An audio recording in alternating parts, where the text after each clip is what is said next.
Hello and good morning, everybody. Welcome back to my channel, Watch All Mouth Reviews. This is your boy James, where I am here to give my honest review while trying to watch my mouth. It's not going to happen in this video, but that's all right. We'll live to fight another day. Joining me is my co-host, Mrs. Beth. I'll say what's up to her. Hello, welcome in. Be sure to share, like, and subscribe. Do it all. And I'm glad to be here.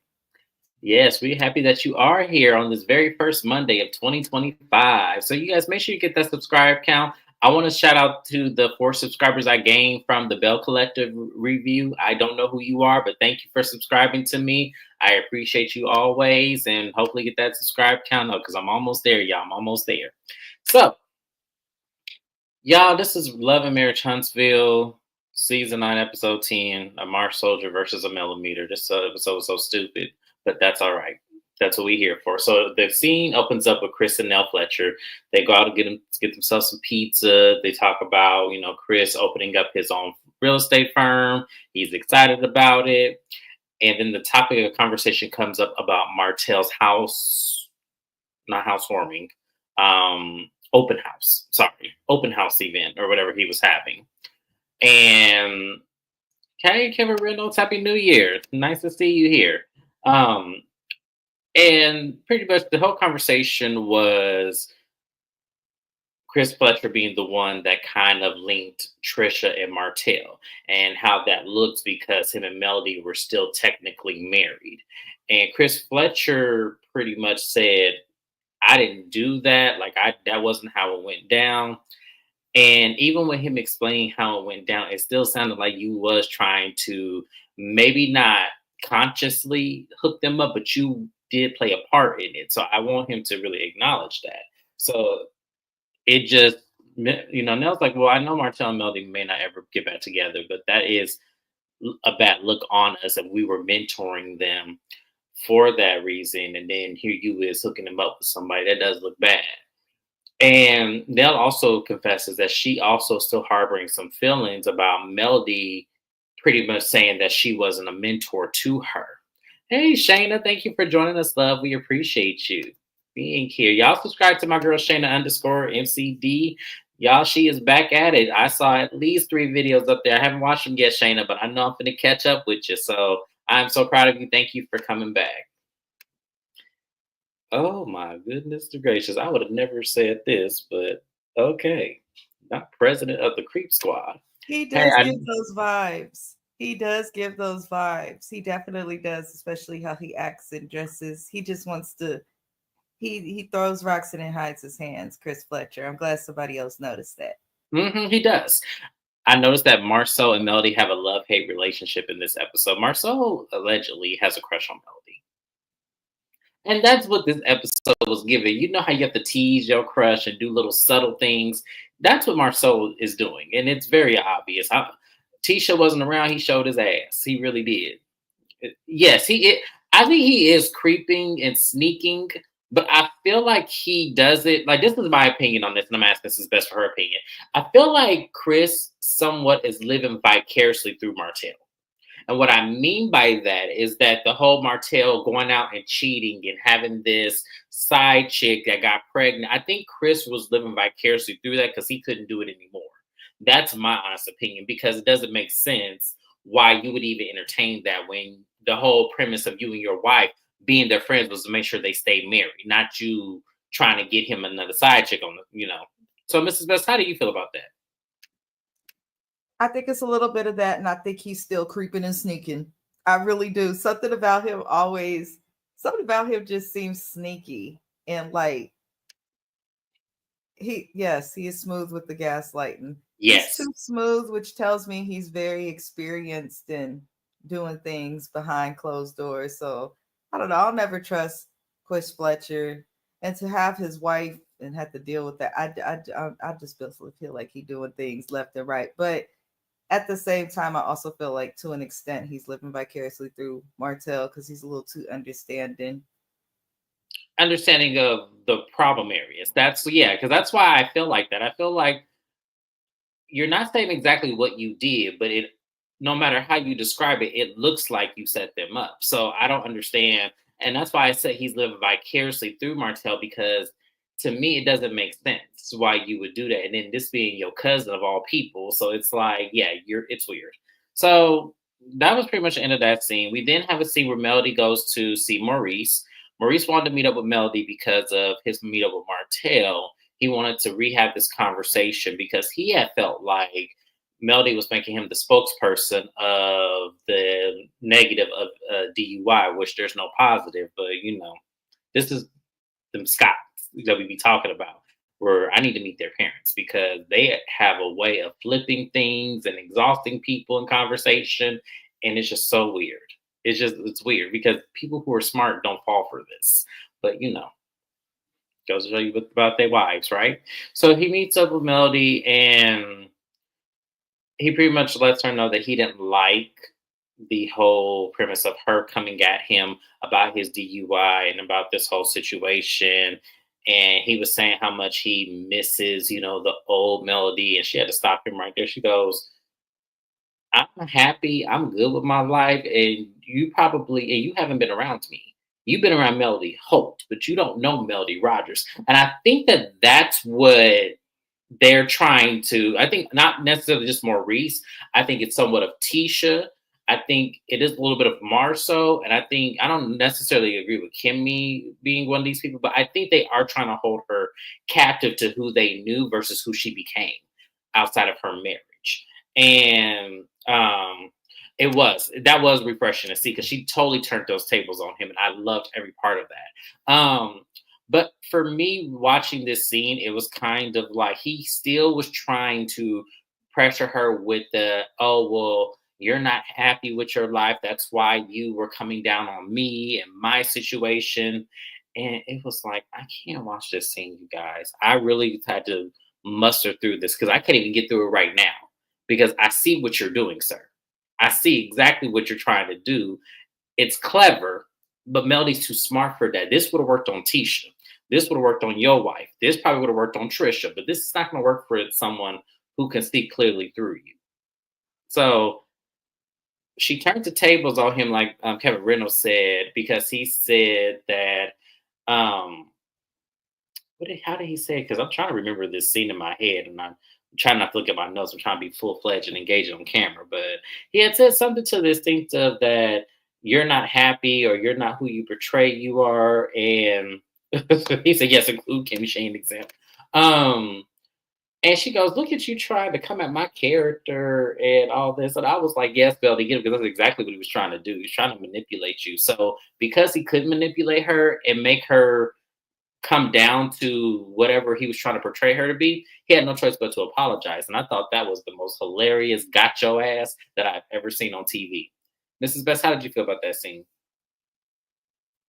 Look at my notes. I don't know why Maurice even bothered to meet with her. It just makes it look like, regardless of what happened and how Melody would have handled it, the fact that he wanted to meet with her after they had already settled things, to me, just makes it look like he's trying to do damage control on his own image. You cannot be on a reality television show and get into any type of legal trouble, go to court even, and not expect to talk about it. And I feel like that's the only reason he's trying to manipulate her. But she's very smart. I'm glad that she knew how to handle herself in terms of staying calm. And I'm also glad that she issued him some type of apology, because if she didn't do that, then he would have walked away with the, well, I did this, but you didn't apologize. So she did handle it beautifully.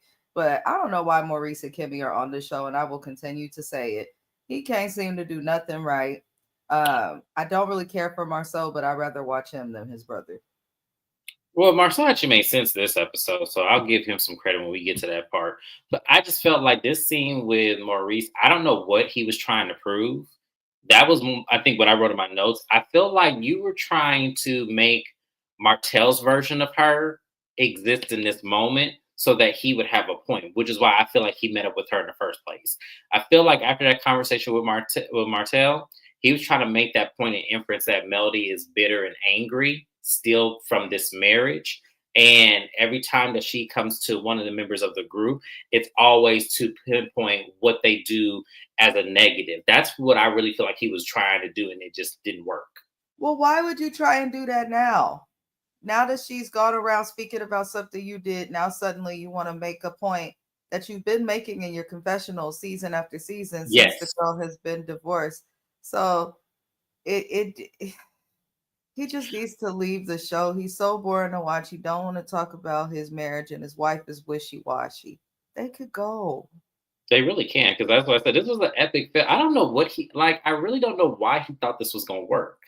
And the moment that he said, the moment it didn't, he's like, "Oh, I guess I have no choice but to apologize to you because she got you, and you don't know how to come back from that.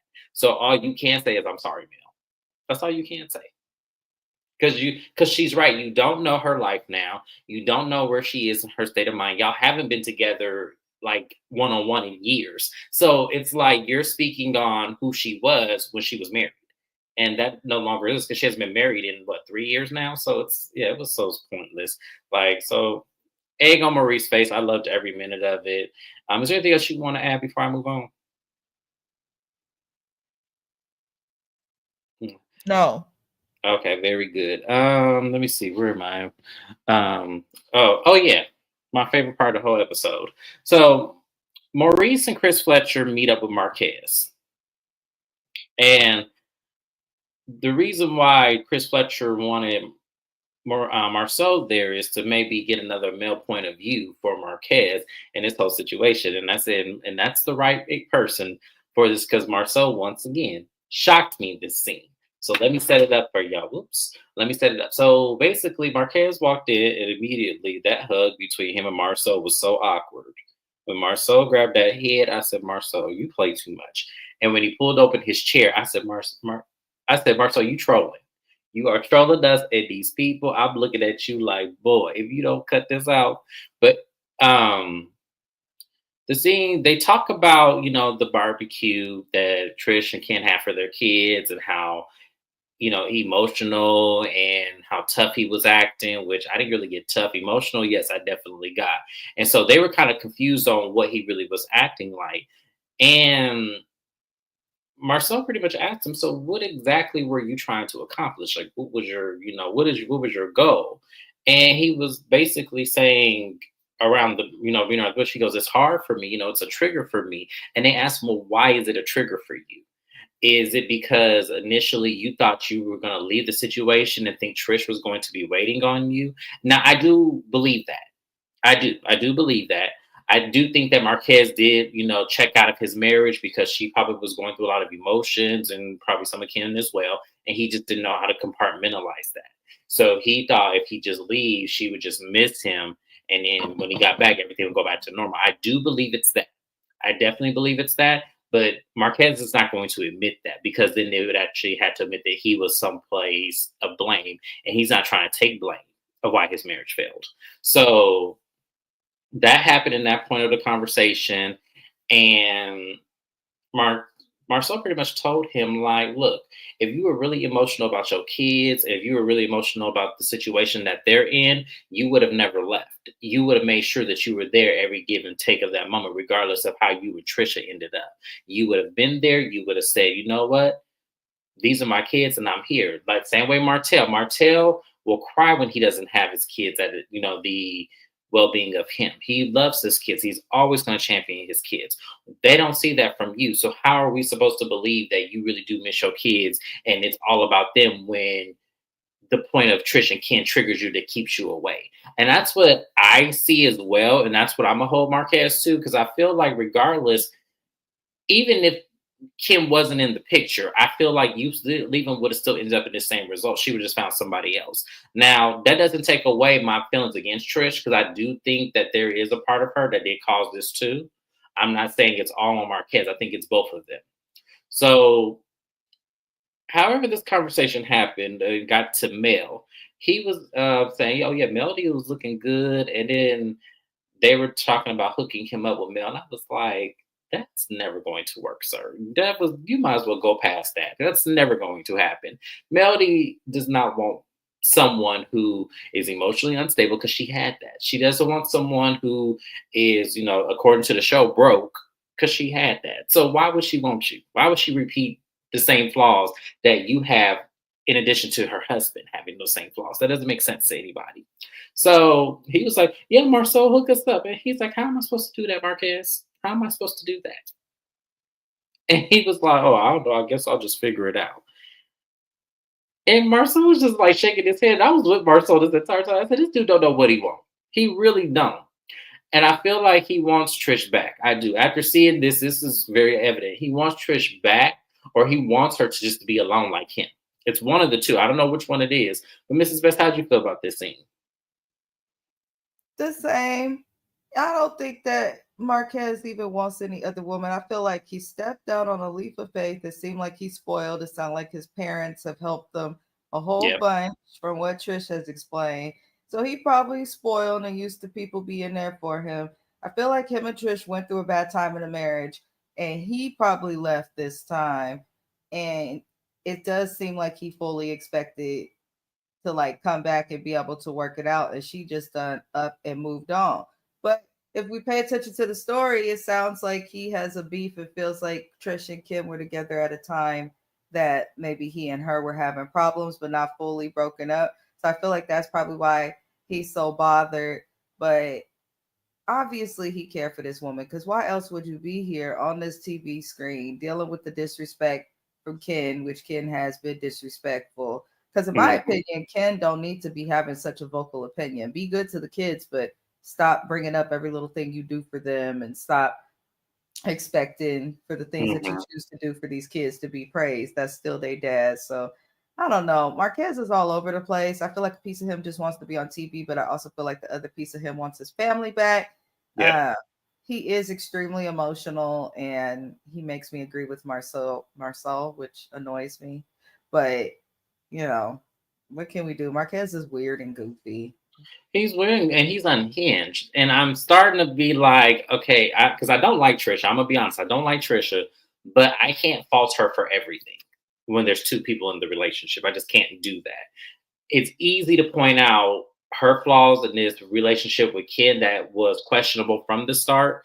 But at the end of the day, how Marquez shows up in the situation as well, he's not innocent either. And I don't want it to make it seem like I'm taking his side, because I'm not. I'm just looking at a situation from the outside looking in. And from what I can see, he's not present.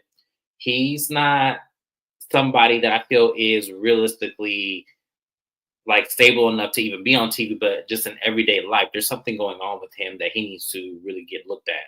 And as far as Trish goes, I feel like you can keep playing these games all you want to, but we can clearly see that you are sneaky, man. That I don't care how she tries to play it off. That lady is sneaky, and I can see it clearly. So I mean, I'm just saying, for it's just it takes two to tango, and I feel like he's getting the brunt of a lot of it. But this is where the YouTube streets all agree. Like everyone who recaps the show, we see her for what she is. So you don't really have to paint her out to be anything. We can clearly see it. So I just want him to be better. That's all.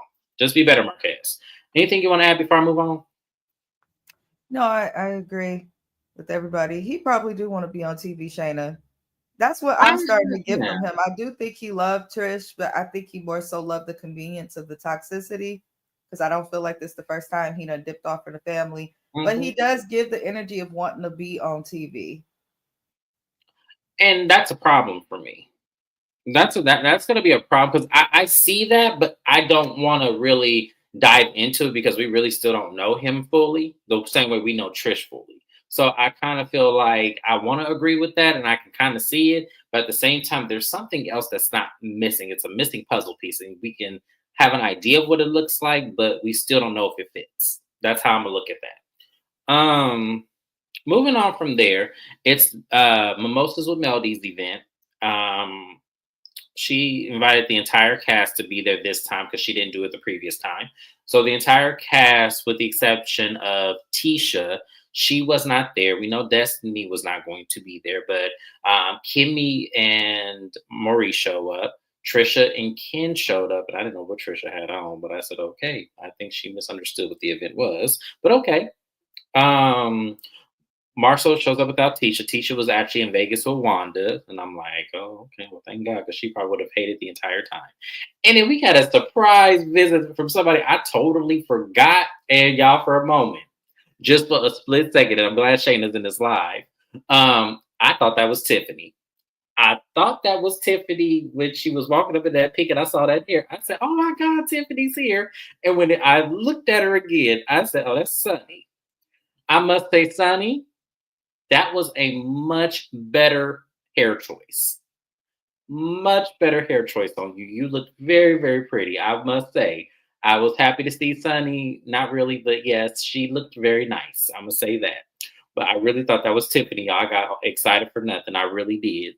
But Marquez actually shows up too with a bouquet of flowers, and I'm like, sir, I need somebody to get a clue. I need someone to give him a clue. This is not the time nor the place. This is not what you're supposed to be doing.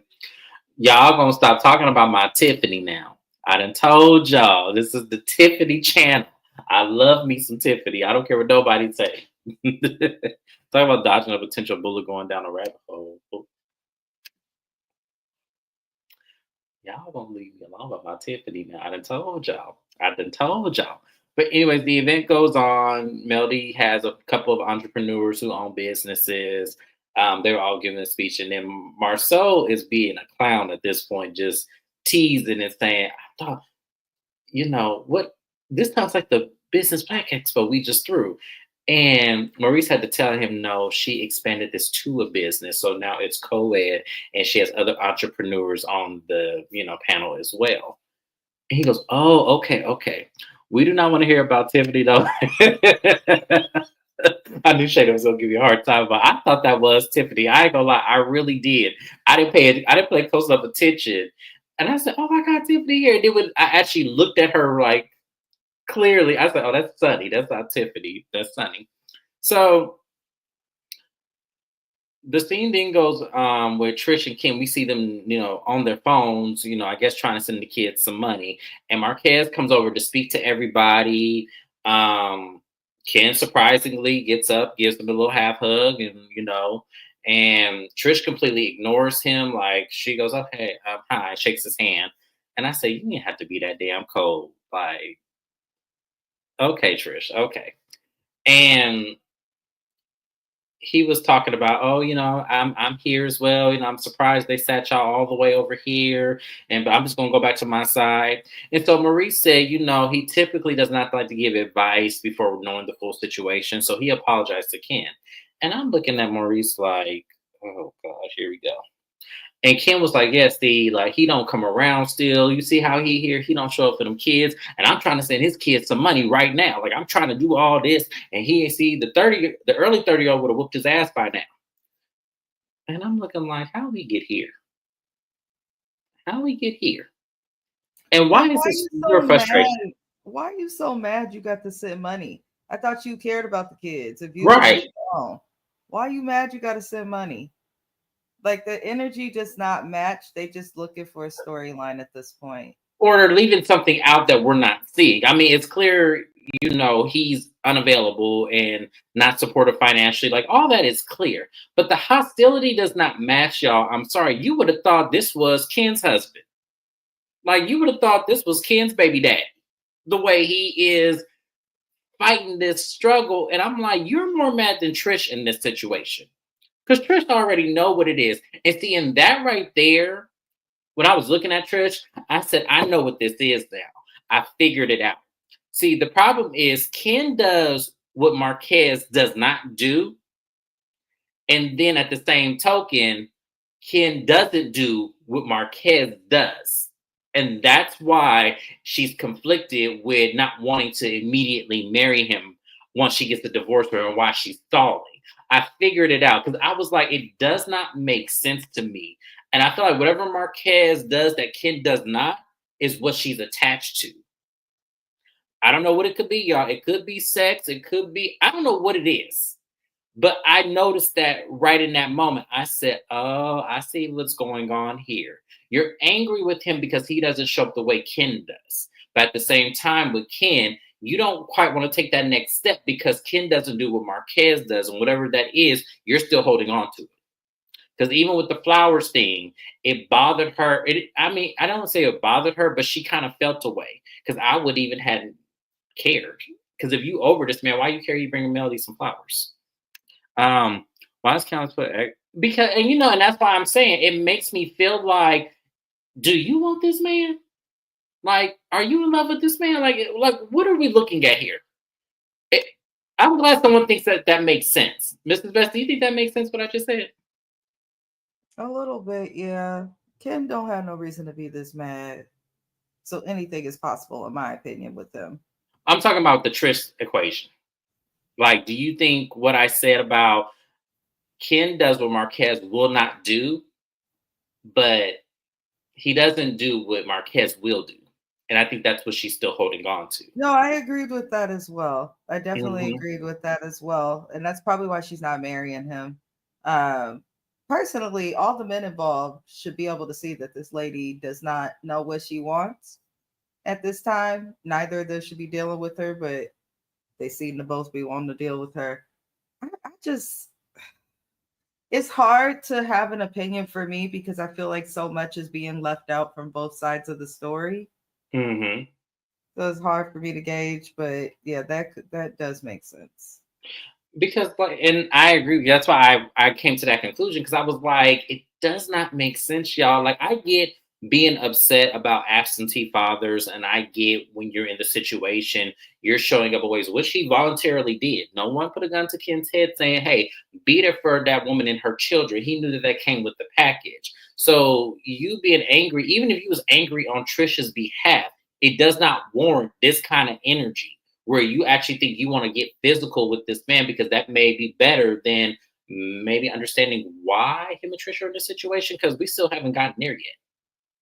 But I don't know. I'm about sticking them. I really am because until they can come up with better equations for us, I don't really want to see them anymore.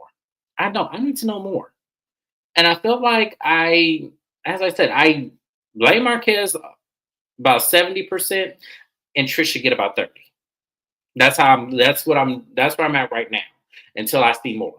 But moving on from there, Melody, pretty much makes her rounds. We first have a scene with Marceau, Sonny, and Marquez, and she's talking about her feet was hurting, them heels was too high, and Marquez like, well, would you like me to rub your feet or something? And she was like, no, you can't do nothing for me. And Marcel was joking. He's all like, "Oh, I thought you had male blushing. That's what you told me. You had male blushing." And when I noticed Marcel was doing this, because that man didn't say that. Chris Fletcher said that in the conversation, talking about, yeah, they was talking about males blushing, when he approached her. That man didn't say that. See, I saw what you was doing, Marcel. You was ruining that man as if he had one, but you was ruining that man's chances before he could do it himself. Which Marcel, is you ain't shit. so weird. Where's Tisha? Come and Yeah, show me that Marcel was Tisha. shit. I was like, He Marcel, acted you a out. whole fool. He acted a fool. I be the entire time I was looking at Marcel. I said, Marcel, you ain't shit. Because I see what you doing. I see exactly what you try to do. So if that wasn't enough, he then makes fun of the event, talking about the Black Melometer Expo, whatever. And she was like, "Say it again, Marcel." And he said, the black." He couldn't really get it out because he was trying to make a joke, saying that this is the Black Business Expo, but Melody took the idea from them. Melody does not want no Marquez. He broke and married. I know. We all know that. But even if, because I know women that will sometimes overlook certain things about a man and still kind of give it a shot just to see what it's hitting for. I know women like this. So I'm not saying that he had no chance, but Marceau made sure to put the nail in the coffin. That's what I'm saying. Marceau was purposely intentional. Yeah, he was. It was very obvious that's what he was doing. And I kind of felt like, Marcel, you have no chance with her either. So why would you knock over this man's chance completely, even though I feel like he didn't have one? But that's neither here nor there because we're in the moment. Because what if there was a chance that Mel was like, yeah, call me. We can go get some ice cream or something. Like, what happens if she would have said that? Like, yeah, it just was crazy. So Marceau also mentioned that that he's not really on the outs with the Melometers because when he walked in, they were all acknowledging he was, they're gonna turn to Marsoldiers, which is why we have this title of the episode. And I was with Mel. I'm like, why are you making this about this? Like talking about some Marsoldiers as if you gonna draft them into the army or something. Like, get out of here. Like it was really ridiculous. But that was pretty much the end of that one. We know we ended with Melody telling Marquez, "Why don't you email my team and then we'll see if we can work something out," which means get out my face, pretty much. Mrs. Best, how did you feel about that part?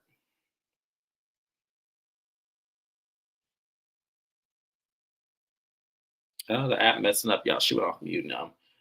I'm gonna come back to you, Mrs. Best. I'm gonna in this part of the scene. Mel then goes over to everybody. They're all lined up. The entire cast that actually made the event, and she notices Moses actually was not at the event, and she said, "Sonny, where's Moses?" And this is where Sonny had to say that Moses is actually incarcerated because they all were kind of asking her about him in some instance, and she finally just let it out. And they all now feel bad for her because one, she is a newlywed, two, she's dealing with the fact that he's incarcerated. And I hate to talk like this. I want to say it, but I'm not gonna say it. But y'all know what I'm alluding to. The 9 month journey. She was definitely looking it in this scene. So I don't, I don't want to speak on that because y'all know that's not good for a man to do that. But that's what she was looking like to me. But Nell then takes the floor and says that she's inviting everyone here to her 30th vow renewal, and that she wants the ladies to go on, their bachelorette party. And Chris Fletcher said, "Yeah, the men, we're gonna have our bachelor party." And something about him saying that with his belly out like that just made me go, "Oh, this does not look like it's going to be well." So I'm just like, man, this wedding, all the episodes leading up to this wedding, I feel like it's just going to be terrible. Mrs. Best, hopefully the app is working better for you. Did you want anything you want to comment on this scene?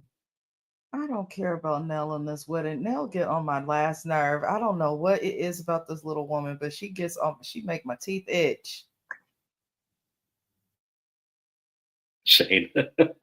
I don't feel bad. She shouldn't have been lusted after that lady's boyfriend. Not only that, I need more proof. I do. And for some reason, I need more proof that that was Destiny's man at the time that Sonny got with him.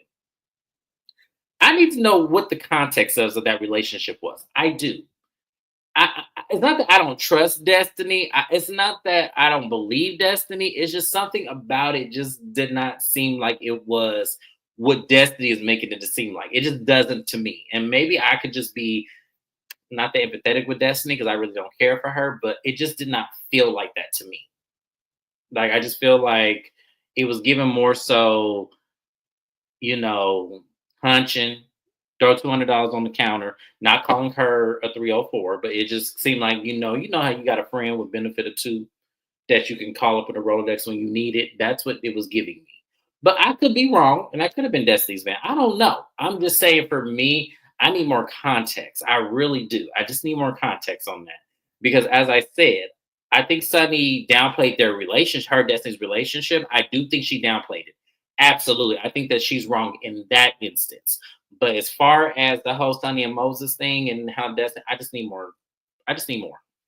I do. But yeah, that's all. I just need more. But the last thing we're gonna talk about is Nell is going wedding dress shopping because she has let us know that she actually did not have, a big wedding when her and Chris first got married. And she's, going through all the motions of doing this now. Um, what'd you say? Thought it was me too. I'm not a Nell fan at all. She raised my first, middle, and last nerve, looking like I'm not gonna read the rest of that because you ain't gonna get me canceled on my channel. Yo, leave that lady alone. Leave that lady alone. Yes, she get on our nerves, and she was better as a friend of the show. She really was. But not ET in drag. I cannot with you, Kevin Reynolds. I'm so done. I am so done. But so Nell is, she picks out a dress. She has her daughter and her niece there, and Melody walks in. And when Melody says she looks so pretty, she just starts crying.